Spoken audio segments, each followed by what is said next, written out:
Shabbat shalom. Shabbat shalom. Shabbat shalom.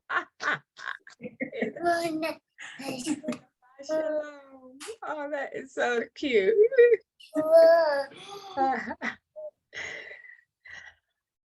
Okay, Amari, you gotta go get daddy. I'm trying to.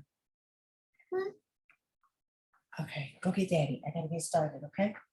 Go get daddy. Thank you, baby.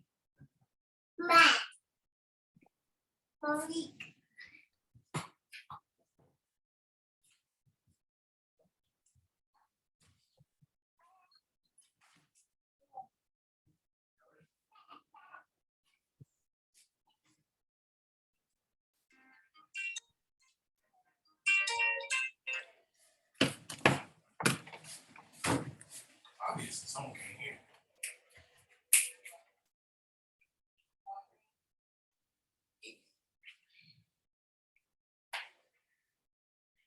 Good evening, everyone, and welcome to this evening's healing service hosted by the Invitation Movement. I am Sakita Miles Whitfield, and I am the administrator for the Invitation Movement's Peninsula team. We are under the leadership of Apostle Marquita Brooks, who is the founder and national coordinator of the Invitation Movement. She is also the ministry founder and leader of the Truth of the Spirit, as well as a Messianic pastor for Or Shalom. We here at the Invitation Movement have accepted God's invitation to meet him where he is working. And we're focusing on true healing, peace, and justice for all in the United States and throughout the world. The Lord wants to transform every city in the United States, and he wants to turn each one of them back to him. And so on tonight, we're going to talk a little bit about the Invitation Movement and what you can do to begin your assignment in your city. But first, the order of service will be just, I'll go ahead and open us up with a word of prayer. And then I will introduce our speakers on this evening. We have a very special guest. Pastor Gerald Smith has joined us again, and this time he's brought the Peace Warriors with him. And so they're going to talk a little bit tonight just about their experiences with implementing the peace strategies that the Lord has placed on their heart to do in their area, in their school, and in their communities. So I'll go ahead and open us up with prayer, and then we'll go ahead and get started. Hallelujah. So Father God, I just come before you. We come before you, Father. Hallelujah. And we just give you all praise, honor, and thanks.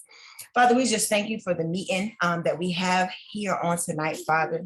We thank you for all that are going to join us, Lord God. We thank you for all that are here who press their way in, Lord God. Hallelujah. We ask that you would bless this healing service, Lord God, and all that are involved, and everyone who will join, Lord God. And then we ask that we just receive, our hearts would be open enough to receive all that you have for us as we commit this healing service to you, Lord. So we love you, we honor you, and we bless your name. In Yeshua's name we pray. Amen and amen. Hallelujah. Hallelujah. So on tonight, we're going to continue our conversation from last month on how Abba can use young people to address issues like violence in their communities and in their schools and in their spheres of influence. And so last month we had Pastor Smith come on, and he just talked about how God can use young people. He talks about, and if you missed it, please go back and look at the video. It was a phenomenal exhortation.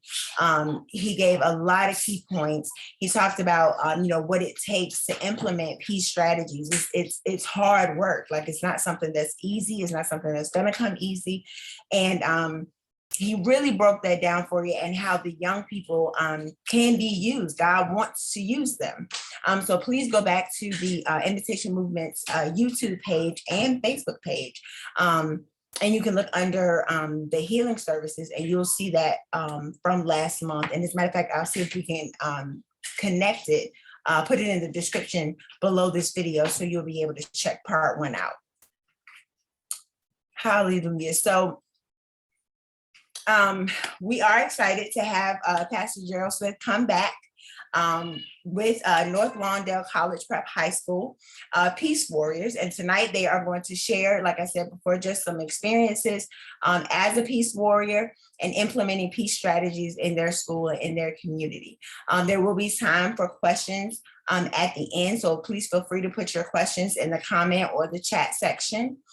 We are, looking to, or anybody who is looking to get started, with carrying out peace strategies, please don't hesitate to contact us. We'll leave that information, or we'll talk about that information at the end, how to get connected with the Invitation Movement, as also with Pastor Smith and the Peace Warriors. So with all that being said, and without further ado, I will go ahead and turn it over to Pastor Smith and the Peace Warriors. Wonderful, wonderful. Good evening, everyone, and God bless you all so much. Really delighted to be here with you. Really want to frame this in more of a conversation, because I'm sure there are things that you'll want to know, you'll want to hear, that our young people are very willing and able to share. Some of them are on with us, and we'll allow them to introduce themselves in just a moment, and like what their passions are and why they're choosing to do this. I do want to just hit the high points really quickly about some of the things that I did say the last time I was on with you, just to frame out this conversation that we're having today. And it was said again, thank you so much again for each of you for inviting us to be with you tonight. Just convinced that God can use young people. Whenever we look at dynamic movements within the earth, young people were very critical components of that, and particularly with a nonviolent movement Dr. King led in the civil rights movement. Young people were critical, and we see that that's true. 1 Timothy 4:12 says, "Let no one despise you because you are young. Be an example of the believer, both in word and conduct and love and spirit and faith and purity." You'll see and hear from young people who are standing in that place. Now, we are operating in the school. Before we go too much further, you'll probably hear them refer to me from time to time as either Mr. Smith or Pastor Peace. But we are all ambassadors, and we're committed to this work. And we're going to have a good time tonight. I also want to acknowledge that peace is spiritual work. At its root, it takes a force from within and a power from on high to be able to do this work. And they'll share with you how difficult and how rigorous, and yet also how rewarding this work is. Peace is not an automatic. It must be fought for. It's not just going to suddenly just show up, particularly if you're in places and urban settings like we are in Chicago. We recognize peace is something that is missing in so many places. And we just want to make sure that we can help support that work. The history of Peace Warriors started 2009 with a teacher, Tiffany Childress Price. I need to make sure I'm honoring and acknowledging her founding work. It really started when there were over 100 fights that happened in the school that year, and just realized it was not possible to do school and that environment. And so we began to just bring up some of this opportunity. We went and got trained in Rhode Island and brought that training back to North Lawndale. That following year, we had instead of 100 fights, 10 fights. Obviously, any fight is too much, right? But this is not just something we do in the school. We have a group of peace warriors that travel throughout the city, and they're willing to come to Virginia if you want them to do some training. But I'm just going to actually do a quick check-in, and I'm really going to turn it over because I want you to hear their voices. I want you to talk with them. I want you to hear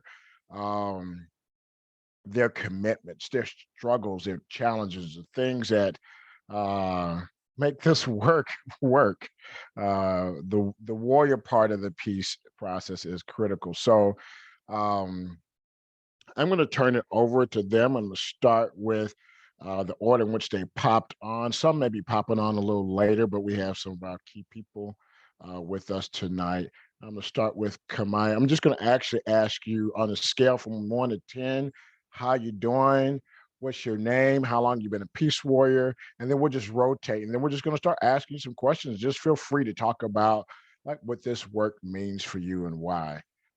And so Kamai, I'm gonna turn it over to you since you jumped on first, and then Kiara, and then Anaya, and anybody else that I might be missing. But I'll go in that order.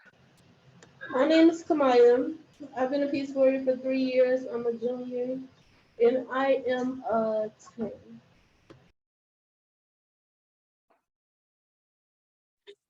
My name is Kiara. I've been a peace warrior for a year and I am a 10. Hello, everyone. My name is Anaya Hill. I am a senior at North Lawndale College Prep. I am the current Peace Warrior president. I've been a Peace Warrior for 3 going on 4 years. And I'm currently a 10 as well. Thank you. And everyone else, if you can just do an introduction so we get to know everybody's name. I know we see your name printed, but just on a scale from 1 to 10, how are you doing tonight? And by the way, I should probably say I'm at a 10 plus because this is just such a tremendous opportunity to be with you all.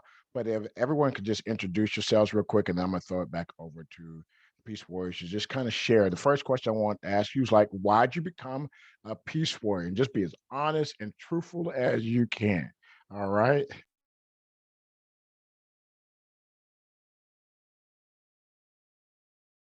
Was that to a specific person?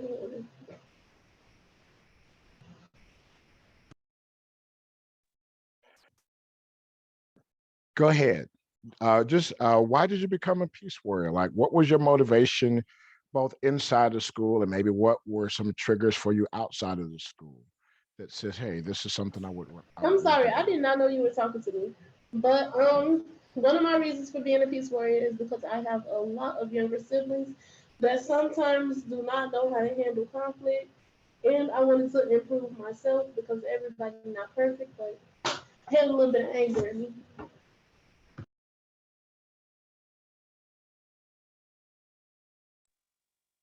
Um, I became a peace warrior because, oh my God, it's enough violence outside, so I just want to like minimize it and what's it called?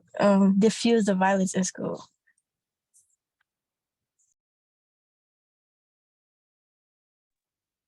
I became a peace warrior for a little of both reasons. The main reason I became a peace warrior is because during my freshman year of high school, the group of peace warriors was so vocal in our school and so like out there, and it really moved me to want to be more a part of it and see like what they were really doing. And once I became a part of it, it just knowing the difference that we can make as young people in our community and in our school, it just moved me to want to do more and push myself out there to get more involved with the Peace Warrior work.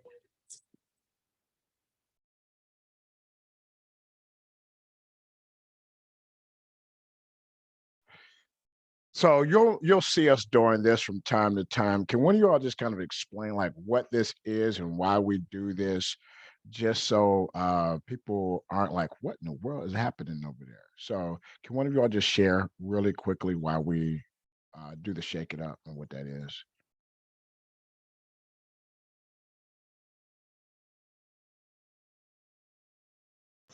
We do shake it up because it can be a symbol for anyone who is dealing with like hearing difficulties.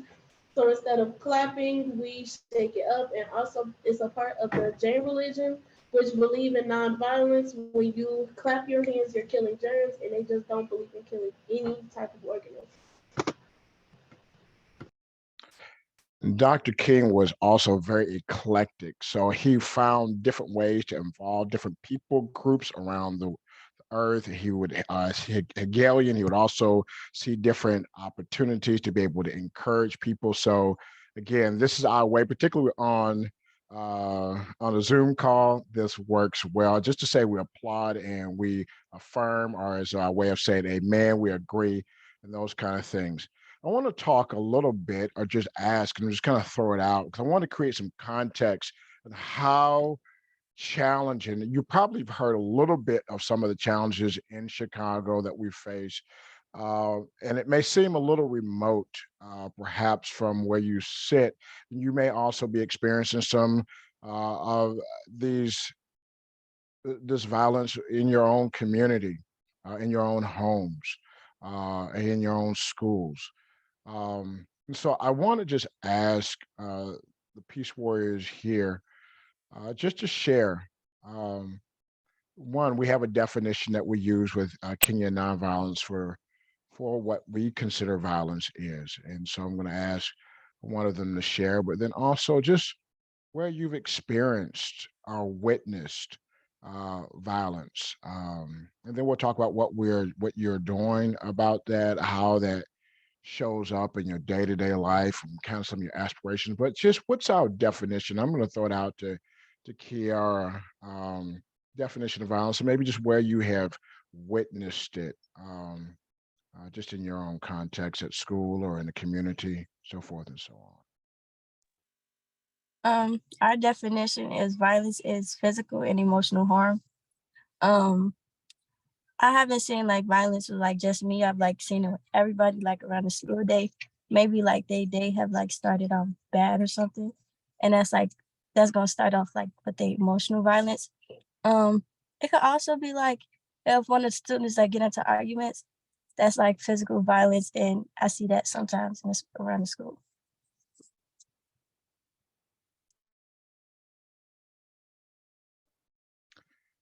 Thank you. I'm going to open up the floor. Where have you seen it? And I just want to add to this too. Um, our community is on the west side of Chicago, and this week it must have been Monday or Tuesday, right at our dismissal, we had um, really frightening time, and the Peace Warriors are on this group chat, and I just happened to be in on it, and they were up discussing the challenges that they find. I'm going to actually open it up because I want you to see and hear like how current, how realistic, how relevant this is, and we'll just talk some more about when students see others causing harm, whether in the hallway or in the classroom. I want them to talk about the peace circles. There's just so much we can talk about, but I want to go back to last week, to the Peace Warriors in Chicago. Like, what happened at dismissal? What were some of the challenges faced? Not just being in the school, but just beyond the school, the community that we're in. Let's talk about some of the things that you all discussed. And so I'm just going to open it up and allow you all to just share freely. Um, to start, one of the things like that happened last week, it was a shooting, and as soon as we were like dismissing, because students are trying to go home, and so it was like it was really close, like around the corner from us. So it was difficult because kids are trying to like go to the bus stop or go to stores, and it was just the kids lingering, and that's what put their like lives in danger because of the shooting and how like everybody was like outside.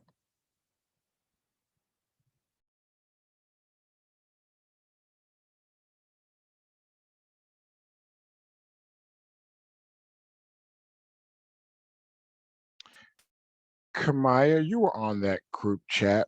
Could you maybe just share some of the things? By the way, I think we have Ada that joined us. She's also one of the Peace Warriors. I'm going to give you a moment to introduce yourself as well and tell us what year you are, how long you've been a Peace Warrior. Then I'm going to throw it back to Kamaya to kind of talk about that experience and what was really challenging about what students were experiencing, the trauma they were experiencing. But Ada, would you introduce yourself just for a moment?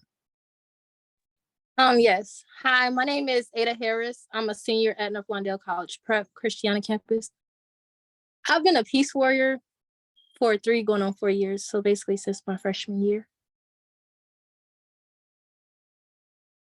And why'd you want to become a Peace Warrior, Ada? I wanted to become a Peace Warrior to help be a part of the change in my school community.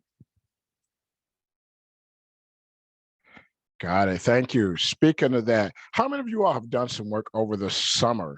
And then before we do that, Kamaya, talk a little more about last week's event. We're leaving school.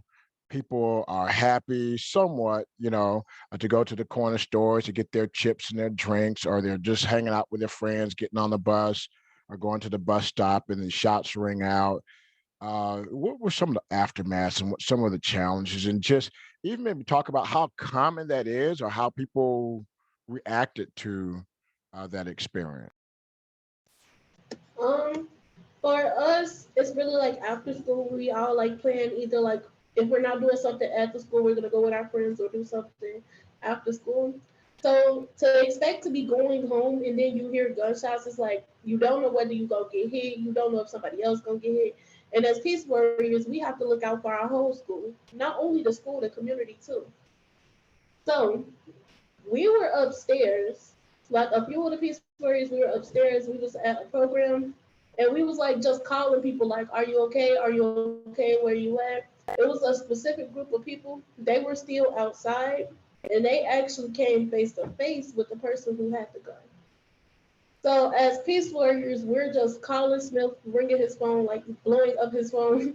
He was out, I believe he was out there trying to get stuff together too. We had security outside, building was on lockdown. And it actually was kind of scary for most of our students. Some of our students ran in directions they didn't even know where they were going. Some people ran towards the gunmen, thinking that they were running away. It was just a whole lot. Oh, by the way, luckily nobody got hit.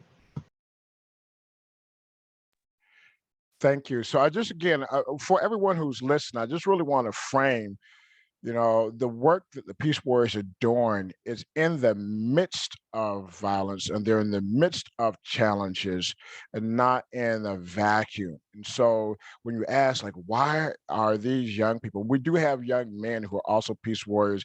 Again, we have about 80 Peace Warriors we have two campuses, about 80 Peace Warriors across campuses. Again, this is being a Sunday evening, people were in different spaces and different places, and so you'll get a chance to meet them along the way. Again, I do want to say, for those who are present, thank you so much. I want to talk about uh, interrupting nonsense. All right, let's start with what that looks like in a school building, and just maybe share a story or two. um, and I'll start with uh, Anaya. If you would just maybe share a time where you interrupted nonsense, and what do we do when we're interrupting nonsense? And again, when one person stops, somebody else jumps in. I won't keep announcing, interrupting. I want this to be a conversation because I want people to really hear.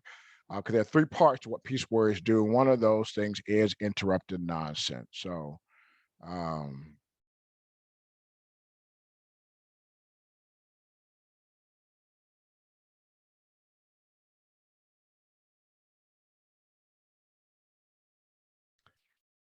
Ada, okay. Share with us, what do we do when we're interrupting nonsense? What are some of the things, the tools that we use when we see nonsense? What does that look like? Um, a tool that we do use is something called peace circles. Um, Basically what that is it's a way to help de-escalate a conflict before it gets physical. So, for instance, say like two students are getting into an altercation online and it gets to like the teacher or it gets to a peace warrior. Two peace warriors are there to help facilitate a peace circle, to help de-escalate the conflict. So that's part of interrupting nonsense before it actually gets physical. Along with that, we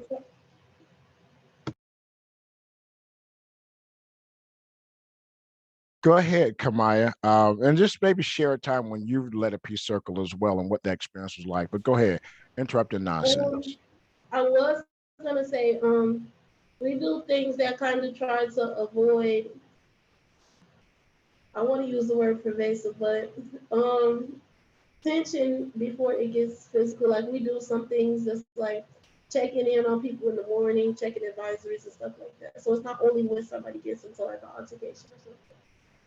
And I have done My most recent peace circle, I've done it with 2 freshmen at our school. They were kind of like upset about a situation that happened in the classroom. And by the end of the peace circle, they were both literally crying. Like they were just crying, hugging each other. And it made me feel so good as a peace lawyer because it was like I could help them solve their issue. And it would have been like way bigger if they didn't just sit down and talk to each other.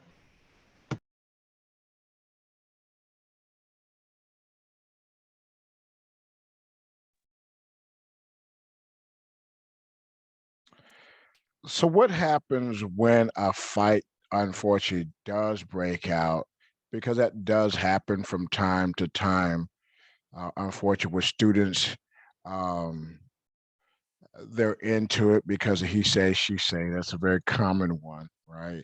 Someone is putting gas on tension between people that's already there, outside factors. Um, what does it take for a peace warrior not to be a bystander? I'm just going to throw it out to feel free to share. Kiara. I say like you have to actually be dedicated. If like, cause if you're not a dedicated peace warrior, you're just gonna sit there and like watch all the stuff happening. But like, if you're like a dedicated peace warrior, you'll like try to minimize any unnecessary that's happening around the school. And like when altercations do happen, we separate the students and take one of the students to the peace room, and then the other one may go into like the library and calm down until like they're ready to like have a talk, sit down, talking conversation about how it led up to that point and what they're gonna do moving forward to not fight again.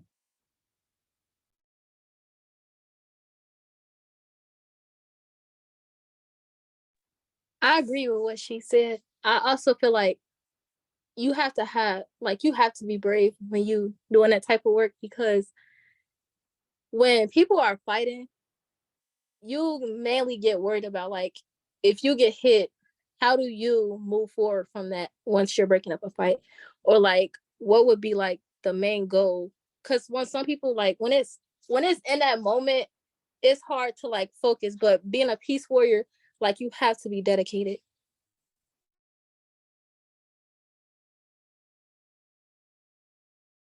So I'm getting ready to quiz you all just because something um,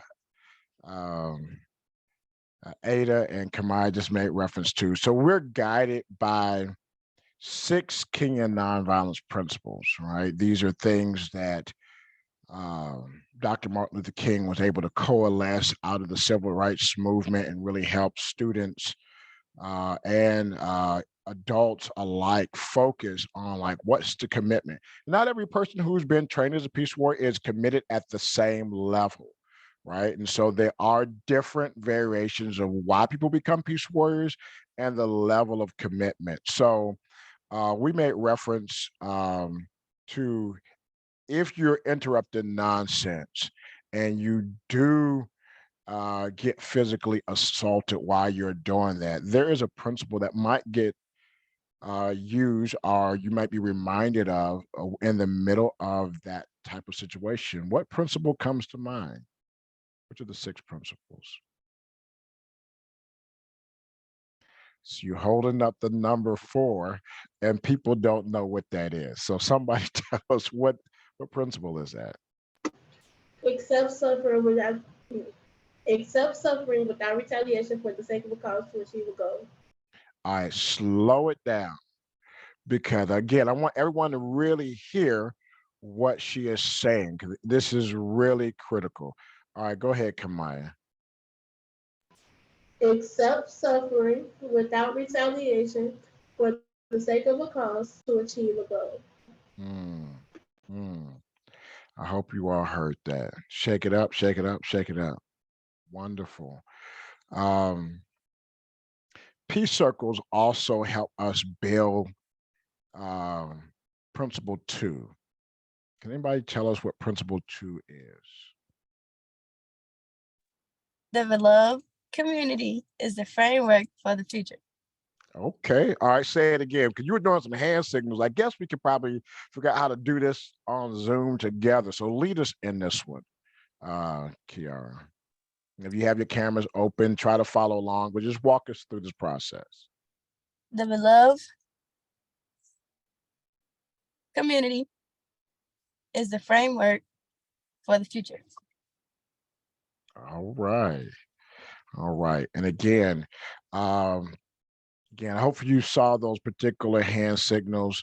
Each of those things are helpful for us to remember this particular principle. What Peace Warriors do is not only interrupt nonsense by pulling people apart, going to get help, doing peace circles, but they also interject loving kindness. Love, from what we know the scriptures, the kind of love we talk about is agape, not phileo, not eros, but agape, unconditional love, personal sacrificial love for everyone. What are some ways that Peace Warriors get a chance to demonstrate principle number 2 are interjecting loving kindness? Some ways you may see Peace Warriors interjecting love and kindness might be by birthday certificates. So at our school, on students' lockers, when it's their birthday month, Peace Warriors go around and they post these birthday certificates on the student's locker. And it's basically signed by a Peace Warrior and just telling that person happy birthday. Another thing we do is condolence runs, which is basically, I would say, a goodie bag and a handwritten card from a Peace Warrior that's delivered by a couple of Peace Warriors to an individual at our school who has lost a loved one. And another thing we do would be morning greetings. So you may see a group of Peace Warriors when students are entering the building, just greeting everybody and bringing energy and love into the building as students and scholars arrive on campus.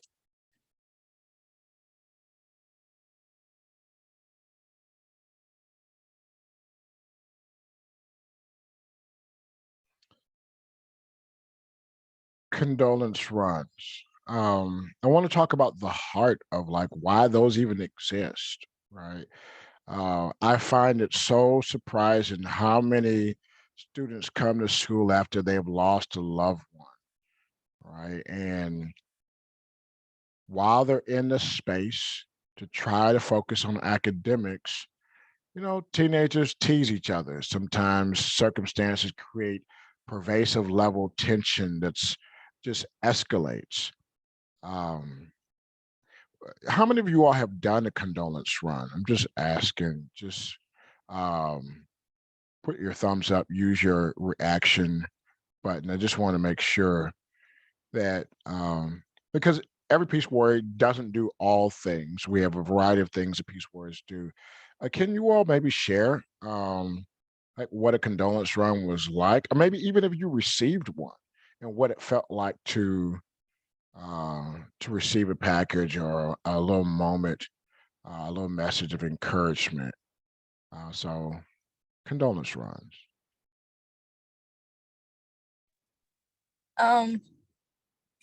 Go ahead, Ada. I can talk about what it felt like to receive one. For me, it was unexpected because usually, like, of course you have to come to school, like that's mandatory. But when you come to school, you're not knowing that like there are people that actually know, or if you're quiet and you're like standoffish, you won't think that you'll have that type of support. So like being pulled out of class and like getting that type of support and like the card and the hugs, that was like something that kept me going, that like kept me pushing. So it was nice to know that like I had people that was there for me.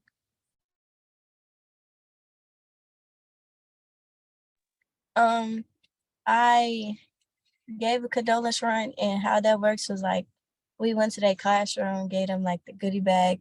For me, I gave a condolence run to a fellow Peace Warrior, Cece, and I think she's a Peace Warrior.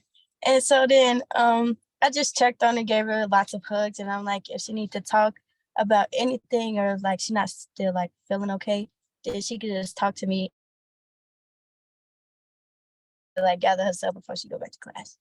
And so forget about the card, the goodie bag, hugs, and just an open ear for her to, if she needs to like rant to say it.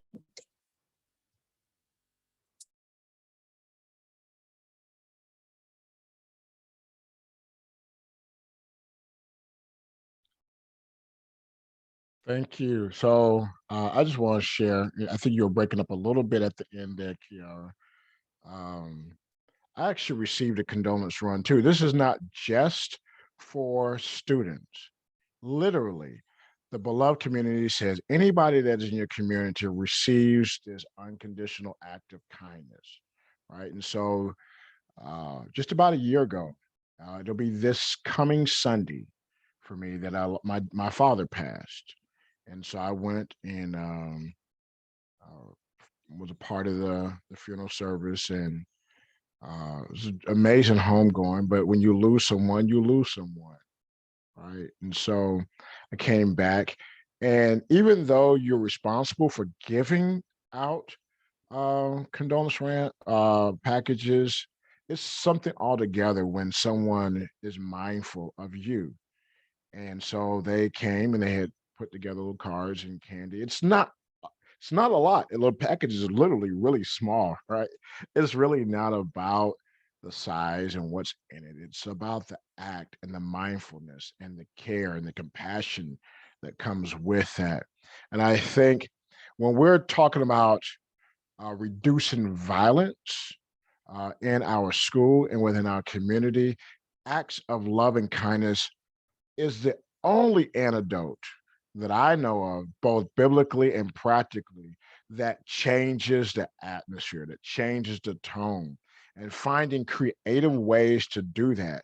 I'll give another example. So sometimes, um, young people will put together scintillating um, videos of people fighting, and they'll put together a fight page, right? Social media is a real thing, and a lot of our issues do happen when people are into fights with each other based off of social media. Um, so um, Peace Warriors will raise the flag, like, hey, there's this fight pages out. What are some things that Peace Warriors get to do when they see like social media conflict brewing?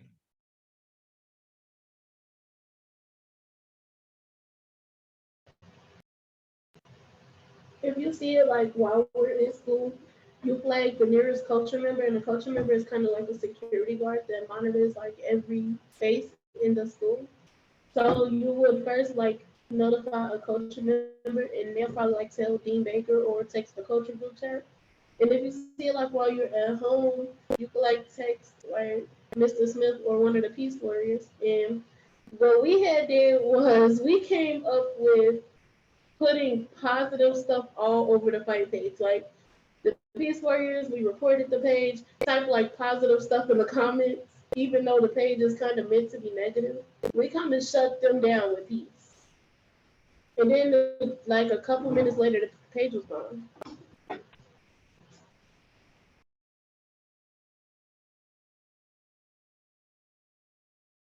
Thank you. I love that. We could report the page and say, hey, you know what? Whether Facebook, there's a way to report it. But what we're learning is that the power in the hands of our young people to really change the game, they get creative and innovative. But it takes a certain energy. You can't be sleep and passive. You have to be assertive. You have to be aggressive in some ways. And I don't have access. I don't have that is not my world to be on Instagram, Snapchat, with all whatever was happening. But it's where so much stuff gets fostered. So I love it, when something that's meant for evil gets turned around for good, right? And so um, I want to talk about peace celebration. I think we have another one of our peace warriors on. It says iPhone, but is it Leo? Is that you? Are you on? Yeah. Okay, can you open up your camera and introduce yourself for a quick second? We want to acknowledge your presence. And then we also want you to share. So tell us what year you are, how long you've been a Peace Warrior, why you became a Peace Warrior. Would you open up your camera and share with us, please? Okay, can you give me a second to do that? Yes. Okay, sure enough. Just tell us when you're ready. While he's doing that, again, um, peace celebrations. Let's talk about that for a second. Like, who celebrates peace and what does that look like and who puts those together and how does that show up in the school context? So I'm just going to kind of throw it out there and allow you all to just share what's the experience, who puts together this peace celebration, why we do it, what, all of that. So I'm throwing it back to you.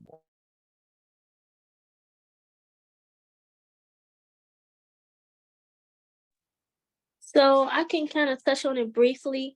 A peace celebration is kind of like what it is. It's a celebration of peace in the way like we count our days of peace. So I know for this, it was February 10th, I believe. We had a big peace celebration. There was food, there was games, there was music. Students at every grade level got to like come together and just have like one big celebration. So it was really fun. It's a really rewarding way to celebrate peace in our school.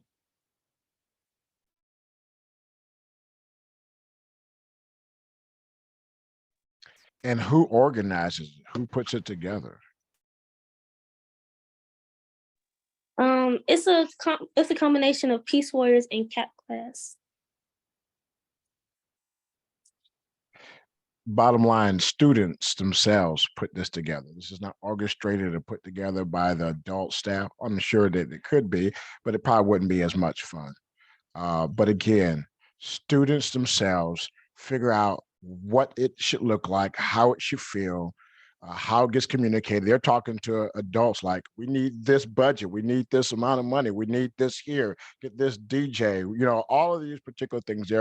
They're going around and making sure that everybody's involved and they run it, they set it up, they clean up, and then they debrief like, hey, how's it going? How can we make it better? So again, this is student driven. All right, Leo, you ready? Or did we lose him? All right. Yeah. Okay. All right, cool. Go ahead. I want you to just take a moment and just, he's a handsome young man. Hope you can see him in the camera. He's got that little halo over his head. But just introduce yourself, what grade you are, and how long you've been a Peace Warrior, and why have you decided to become a Peace Warrior? I am Leonard Williams, and I'm a sophomore in 10th grade, and I've been a Peace Warrior since freshman year. And I decided to be a Peace Warrior because all my siblings was, and they used to talk about it and talk about how good of like a program it was and stuff, and like what good they doing. So I decided to join myself when I got in high school. What's it been like for you since you've been in? How hard or how challenging or how rewarding has it been for you? Yeah, the Peace Warrior is that pretty good, like y'all some really nice people, and I like what we do. And yeah, I have a lot of fun with y'all, and I like helping people. I like putting a smile on people's faces. Yeah. As you could tell, thank you, Leo. I want to switch gears for a second. I want everybody to share because, we've been talking about all the excitement and all the fun about being a Peace Warrior. But when you go to war, there are war wounds, there are battle scars, there are challenges, and there are some things that aren't so fun about the work. I want us to just have authentic conversation about what are some of the challenges that Peace Warriors you face just by choosing this lifestyle. Now, I'm going to use a lifestyle because it's just not when you wear the shirt, right? It's not just when you're in the building. This is beyond. Talk about that. By the way, can someone tell us principle number one? Can somebody tell us what Kingdom principle number one says?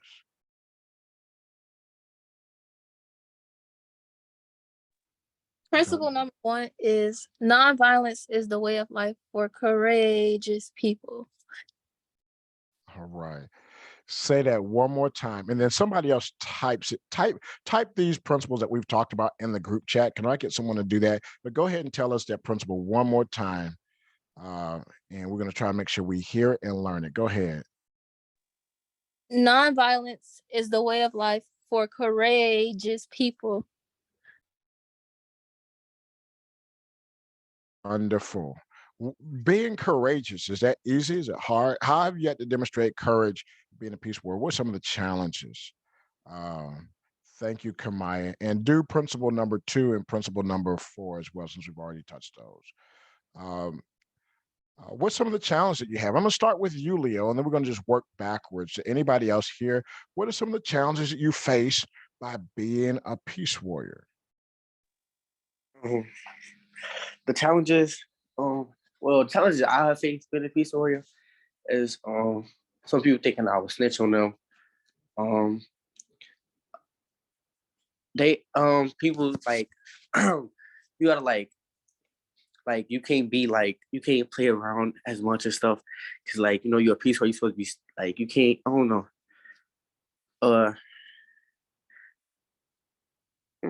It's not hard to be peaceful, so I ain't really face no challenges.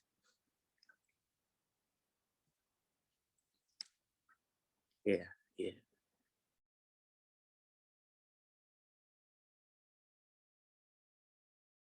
May I ask the question? Yeah. Okay. I wanted to ask one of the things, I know you said, what are some of the challenges? Does at any time, like you said, they may think you're going to snitch on them, but how about, have you been rejected for being a peace warrior in some instances?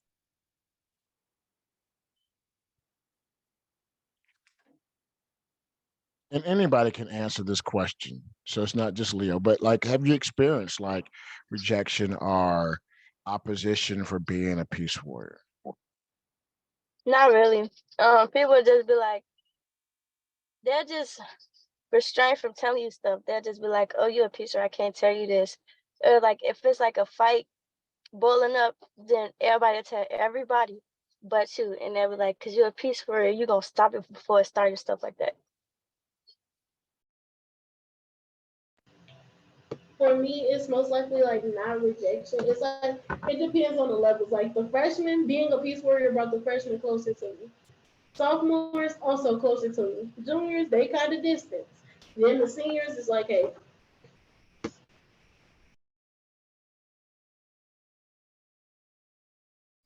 How real is the no snitch code in Chicago? Like, is that a thing?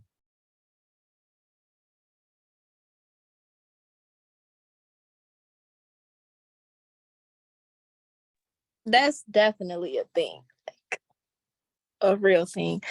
Yeah, like you get being called a snitch. That's I don't even know this. Yeah.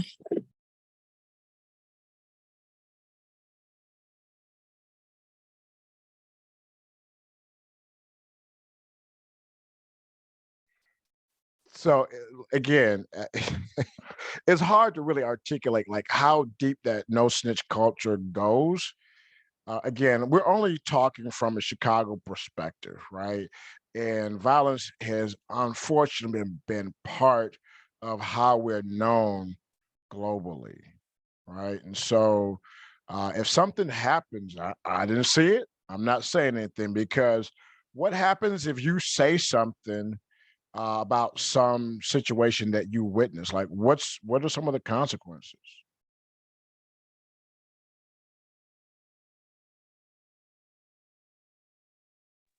Some of the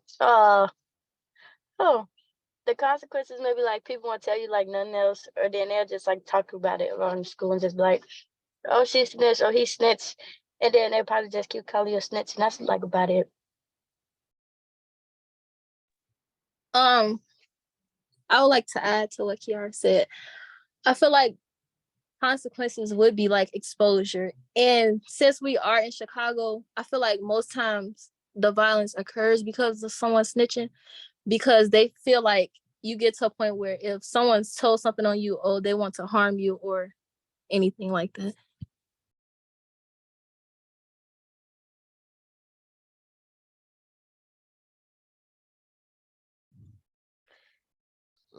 Let me ask this, and again, I want to ask if you all want to ask some questions as well. And one of the things too, one of the reasons why we're taking time to just unpack this and just really hear your personal passion, because there's a thought to probably figure out how to expand the work of Peace Warriors in other places, whether in in Virginia or in other spots. And so this has to be something that people recognize that you all are honestly doing and you're committed to it.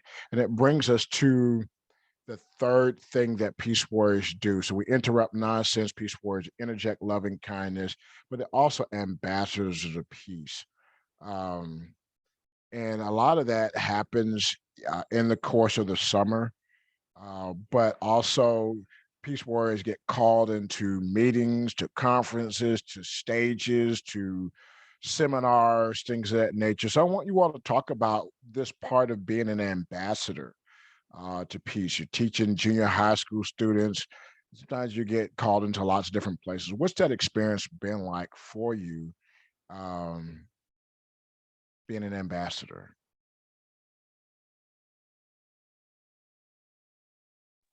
Um, I say it's fun because it kind of makes you feel like your voice is important and like you being heard. So when you have like meetings with different type of people, for example, I had a meeting with this man named Mr. Evans, and we talked about like peace warrior stuff, and I just feel like I was important and I was somebody who like could make a difference.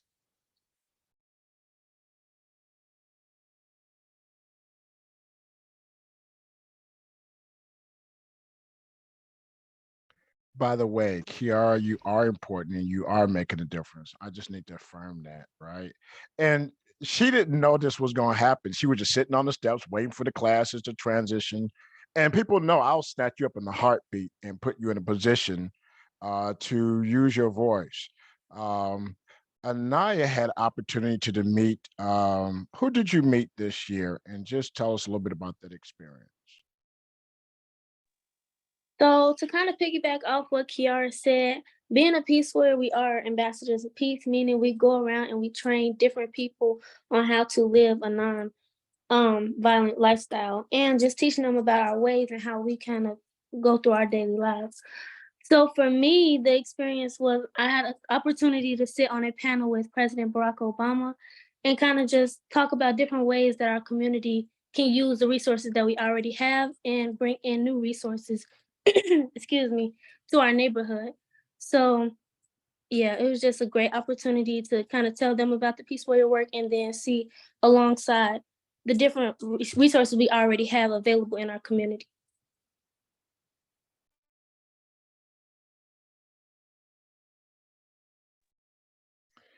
Thank you. Also, again, Peace Warriors get put in front of the chief of schools, of charter schools, in seminars and different things of that nature downtown. They come to the school.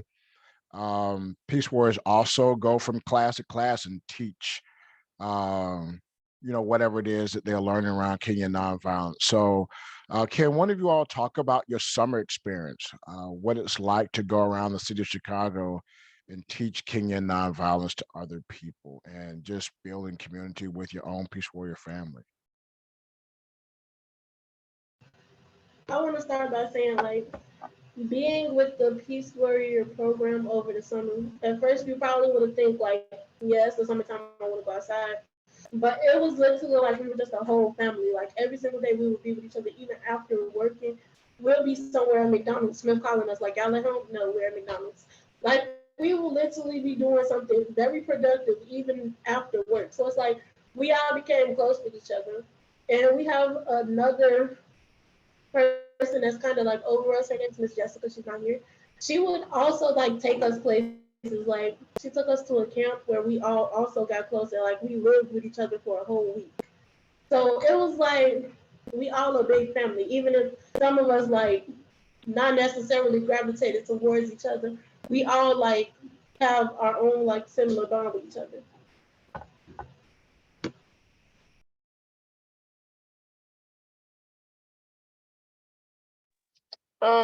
To add on, the fun part about teaching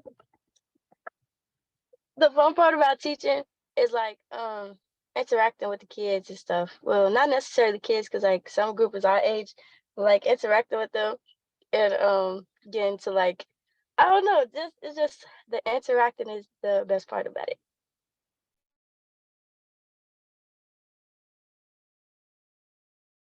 You meet a lot of new people around the city. People you start off at the beginning of the training, not know everybody's a stranger. But there's something powerful about when you're building love and community um, with other people. Love, I wish there was a better way to describe it. You literally watch it in action. I wish most of our churches understood how to operate this way, right?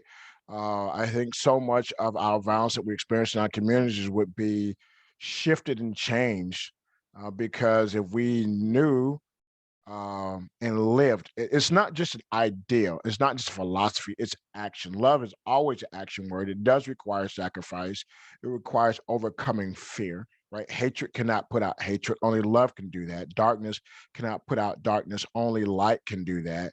Right? And that's a quote from Dr. Martin Luther King. But Jesus says, "I am the light." And so when people who are choosing peace become children of peace, um, there is something very powerful, very beautiful. There is a question in the group chat, um, and so I want someone to answer that question, um, and maybe if you want to unpack that question or what your thoughts were behind that question, so we can get some clarity.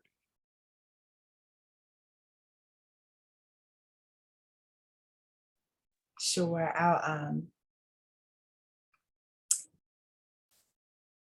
Okay, so my question was, how important is communication when interrupting nonsense? So you all talked about how you try to get ahead of the conflict, and even in the midst of the conflict, you got to kind of like, blow up Mr. Smith's phone, and you're talking to one another. How important is that communication amongst one another in order to, interject in that and prevent those situations from escalating, if that makes sense.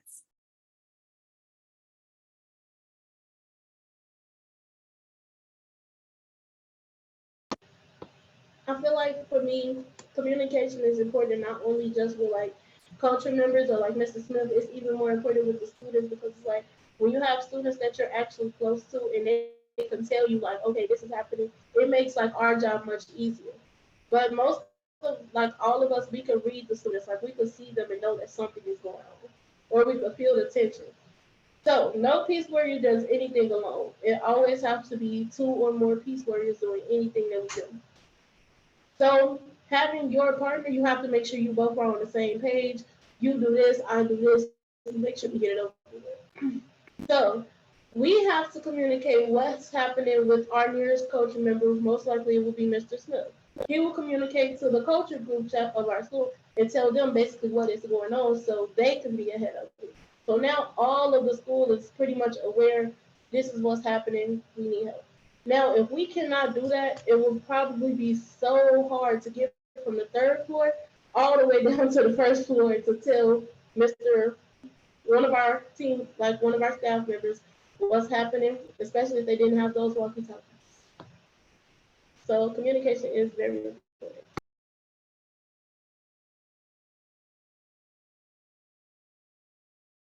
I laugh just because of communication. She mentioned walkie talkies, right?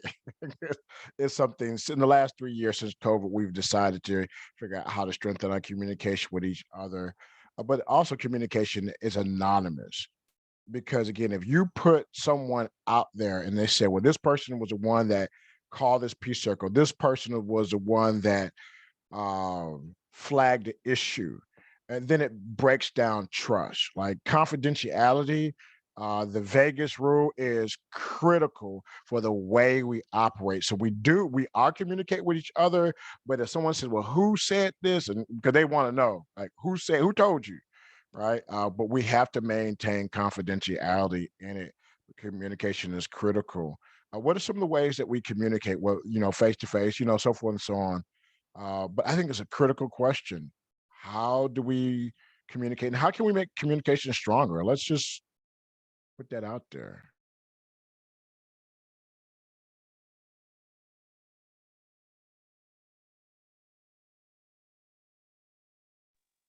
I personally feel like our communication is strong because like we have such a close bond with not just each other but the staff members in our building.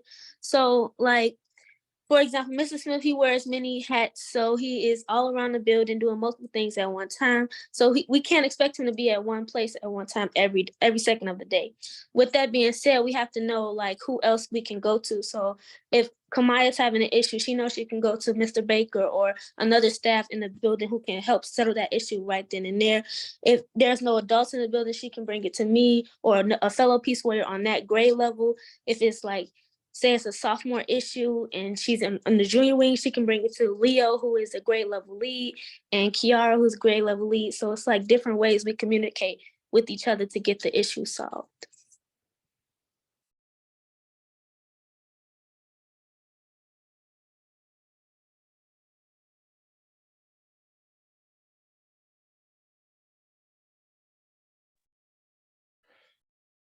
So if you're thinking about doing something like this in the school, there must be a commitment from the leadership of that school or institution from top to bottom. So our principal and vice principal, they've been trained. By the way, who does the training for the people who become peace warriors? Peace warriors. Yeah. Students train adults, right? And that seems a little weird, but we check our age, we check our power, right? All of these, and I think everybody here is what we call a level 1 nationally certified trainer. So when I'm looking, I don't think anybody on this particular call isn't, right? So they've gone through at least 40 hours of intensive training. And so they've trained each other. They can go anywhere in the country and do this work, hands down, right? So you're only seeing a glimpse of like what they're able to articulate in the space, but they're the real deal. And so when I say, hey, they can come to Virginia and help, I'm really not joking. I'm very serious. Um, this is just what they do. They find joy in it, and this whole idea of how do you recruit peace warriors? How do you get people to become peace warriors? Um, all you have to do is just listen to them and watch them. Like, man, I want to be a part of that. I don't know what it's like, but it just seems like they really believe in what they're doing. Um, and it's infectious. And it's they're able to spread their commitment. And again, they do the training, but the training is of staff, students, community partners alike. We really want to see this grow and expand only because the level of violence, um, the level of darkness, the level of wickedness and evil is so real. So we have to attack the forces. Oh, by the way, what principle was I just getting ready to start? Principle number 3, Leo. What is it? What does it say? Attack forces of evil, not persons doing evil. Absolutely. Absolutely. That comes right out of Ephesians chapter 4. We're attacking the problem, not the person.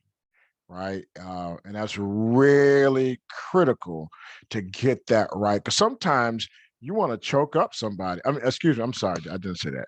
Sometimes you want to harm someone because they're being so blatantly wicked, right? But that doesn't do any good. You have to win the heart and mind of the person. That means you have to also avoid internal principle number 5. What is it? Somebody finish it. Avoid internal violence.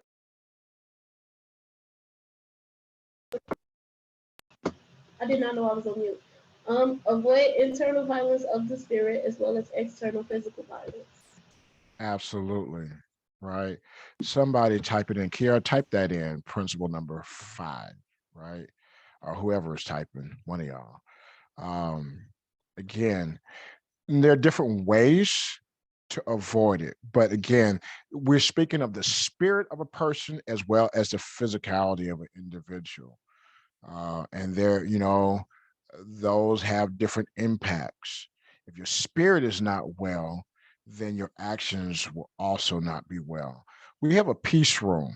By the way, hey y'all, there's a peace room at Collins. It's really, really nice. But how many of you ever used a peace room, and why have you used a peace room at our school?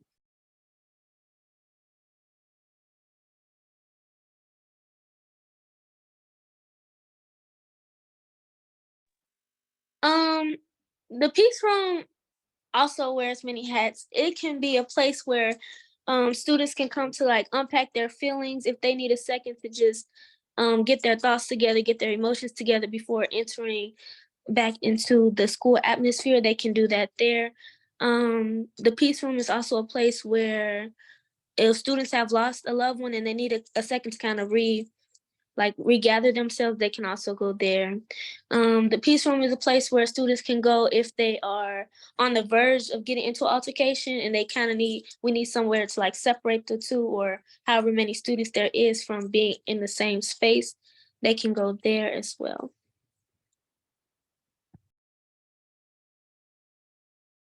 Have any of you all used a peace room personally? Okay, anybody want to share what that experience was like for you? I Go have ahead. used the peace room. I used the peace room.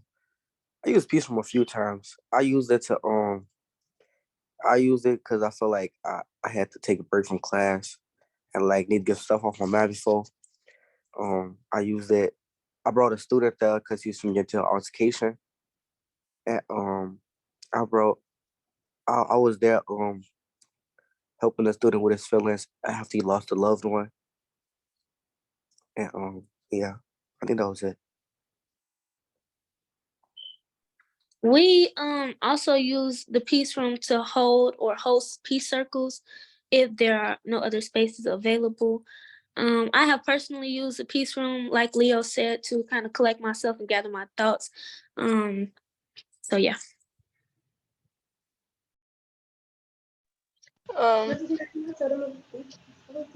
use the I use the peace room because it's like a comfortable room, and like it's the vibe is just very comforting. So when I lost a close family member of mine, I just went to the peace room and it just really centered me before I went to class and stuff. Mrs. Smith, can I tell them what the try to describe what the peace room look like? Okay, so it's like a couch, and then it's a table, then it's another couch, then it's a bean bag, then it's like some diffusers in the window, then it's like essential oils, then it's a big rug, and they got lights, and everything in there is comfortable.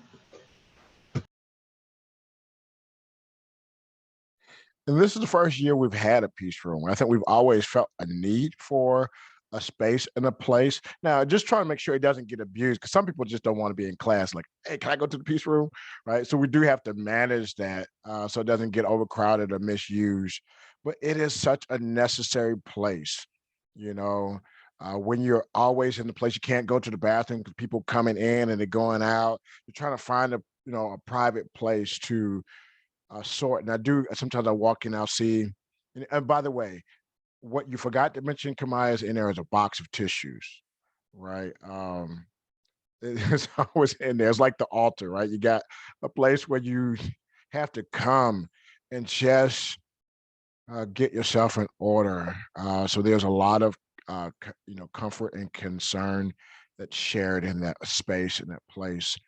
Because when you're constantly under the trauma of either your personal experiences around violence, or you're around violence, or there's harm that you've experienced, and we haven't really gone into the full weight and story of some of the harm. Um, that's systemic, right? So this is a fight that we've been fighting for quite some time, and I joined it in 2010. So there are over 800 peace warriors that are in and around city of Chicago, and there are different places they go take it with them to college, so forth and so on. And so we really incubate this work and instill it while they're in high school, and they become champions of that. And we find that sometimes once they've graduated, they come back and they help others. So once a peace warrior, we just have this phrase, always a peace warrior. And that becomes a commitment that we make because it's part of our lifestyle.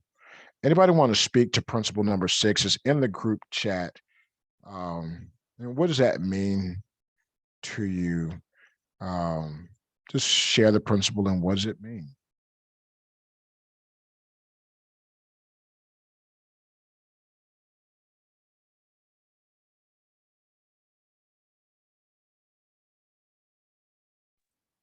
Principle number 6 basically means like karma, like what goes around comes around, and like yeah, like they say, what you throw is what you're gonna get back, or yeah, like principle 6 just mean karma. This idea of you sow to the wind, expect to reap the whirlwind, right? You sow corn, you sow a kernel, you can anticipate, something larger. And that's not just on the negative, but it's also on the positive. You put love out, you may not receive it personally, or it may take a very long time. If you remember Dr. Martin Luther King mountaintop speech, he says, I've been to the mountain, right? And I've seen where we're going eventually. And I may not get there with you, but eventually, as a people, we'll get there. So it's ideal that the arc of justice is long, but the arc of the universe is long, but it bends towards justice. The fact of the matter is, what eventually is wrong will be made right. What's crooked, God will make straight.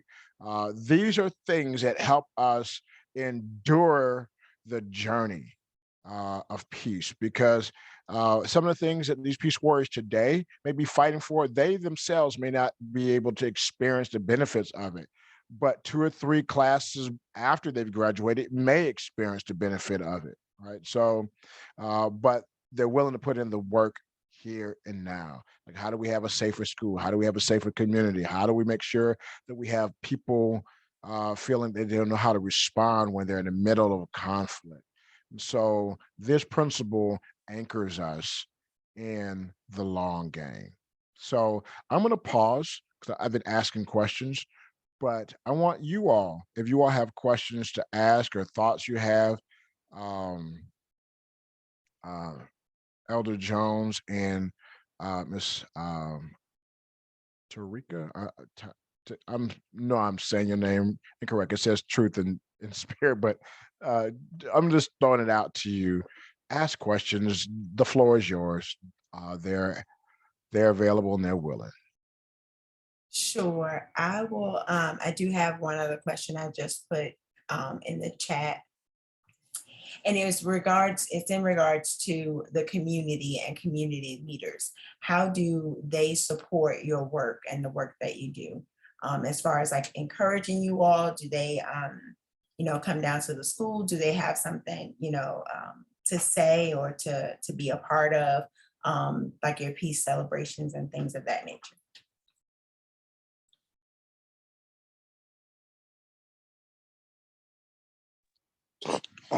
I think our community leaders, they support us. Like our principal, she let us wear shirts on Wednesday, and like us, we got different IDs than everybody else. And, yeah, sorry.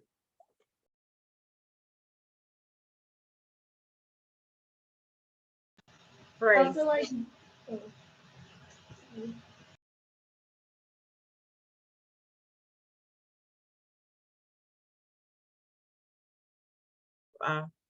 You can go ahead.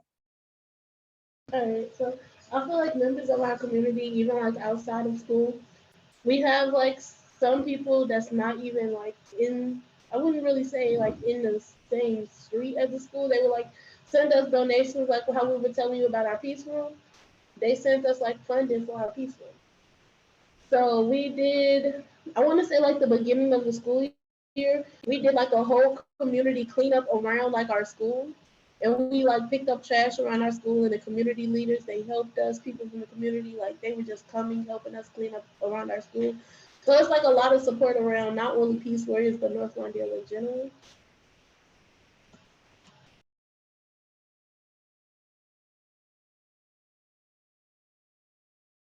That is great. I just want to add, I'm in awe. I've been sitting here in awe of all you young people and your dedication of what you're doing to make peace, because in the world we have everything but peace, but to see you all on the front run, up front, out there being bold, that takes a lot, and it takes a lot of dedication, and even be willing to be called a snitch or whatsoever. But little do you know, you will be blessed, you will be honored for it, because you're setting the groundwork. You're the trailblazers for so many other, the next generation, next grade level, the ones who are coming in, they see you and they see what you're doing. They see, well, I want to be a part of that, and be able to go forth and being bold and being brave and to want to make a difference, to be out there in front. I applaud you, because I was thinking about the word where it says, blessed is the peacemaker, because they will be called sons of God.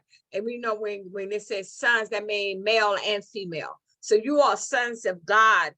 And if you are sons of God, you know that you're not going out there by yourself. Your protection is there. He is protecting you, and he will continue to protect you.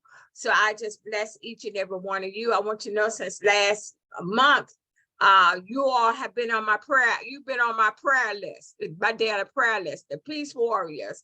So Pastor Peace, I want you to know that we are standing with you. We're praying with you, praying for you. Thank you so much for taking this time to just come on and share with us about all that you do. And I just honor you for that.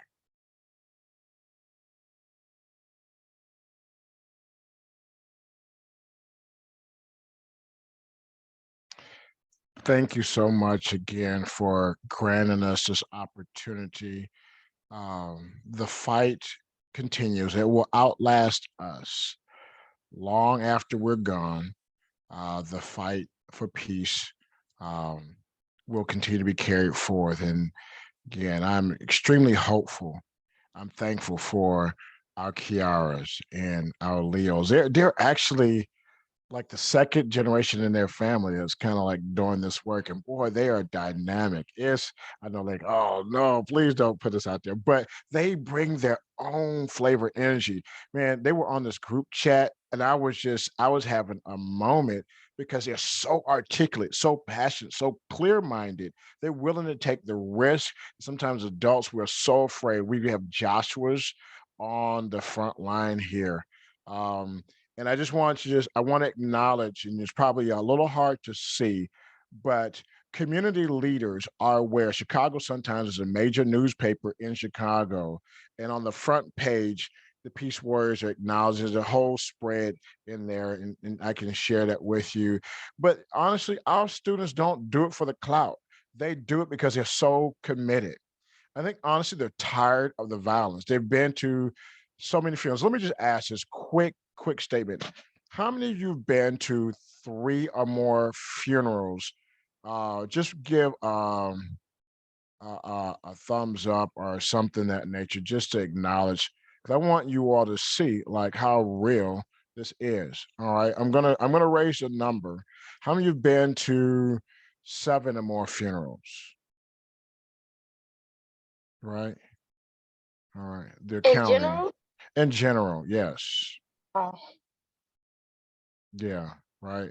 Um, and when you recognize that we're talking 17 years old, maybe 18 years old and younger, that's a lot of funerals. And these are not funerals of old people who have passed away.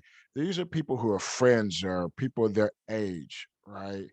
Um, And so there's this whole sense of I'm kind of tired of this nonsense. And we have normalized violence. It is unfortunate. You can hear gunshots about a block away. You really know, like, huh, that's a block away. It's not a problem, right? We've heard somebody lost someone and they just keep pushing. But I do think a lot of them are honestly tired of the violence and see this as a viable option to the nonsense. And so the fight is real. Um, and I'm thankful that you've given us the time, Kiara, Leo, Ada, Kamaya, Anaya, and all the other peace warriors that are on this call and that could not make the call. I just want to acknowledge and thank God for you. And I pray for you often. I'm passionately, Mr. Johnson, Ms. Nash, all of us are supporting you 100%. I want you to just take this thing beyond what we had ever imagined and let God use you deeply and profoundly. So again, thank you for allowing us to be on this call. If there are any other questions or any other last closing thoughts, I'm going to turn it over to you all, and you can close us out. Absolutely. Again, I just want to thank you guys so much for sharing all that you shared with us tonight.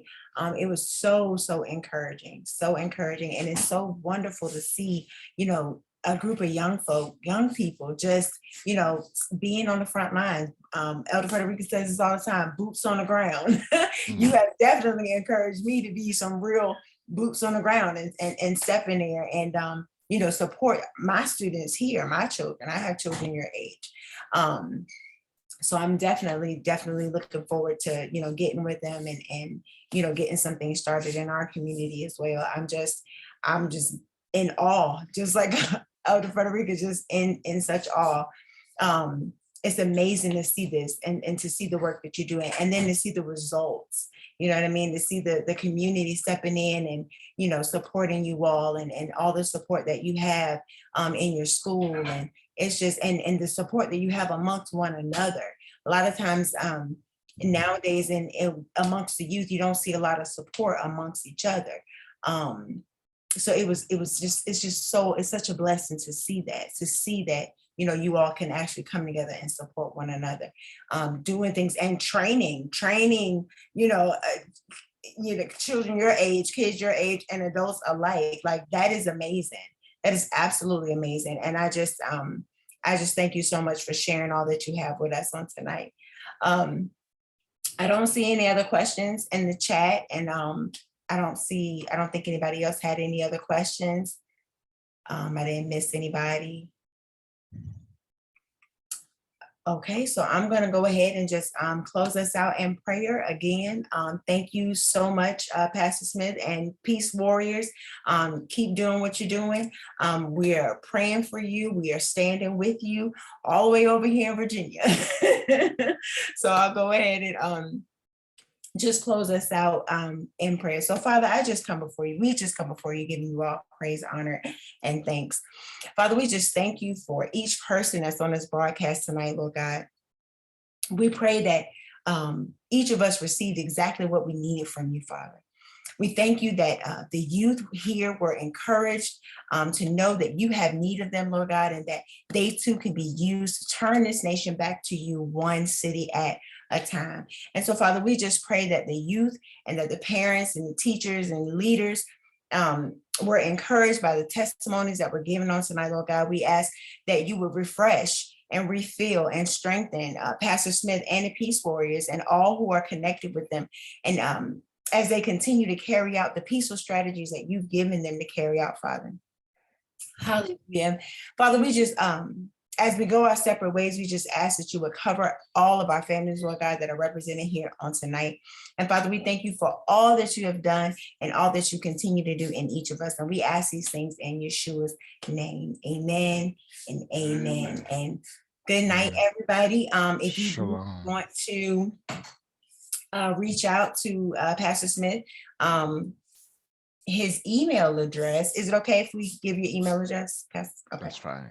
His email address is gsmith@nlcphs.org, and I'll put that down in the comment section so that you all could also see that there. And also you can reach out to the Invitation Movement should you need to, should you want to connect and start this work here in Virginia, if you're interested. Other than that, we'll bid everyone good night, and thank you so much for joining us until next week. You all have a Shalom. great God night. bless you. Bless Peace. you Good all. night. Good Good night. night. Good night. Good night.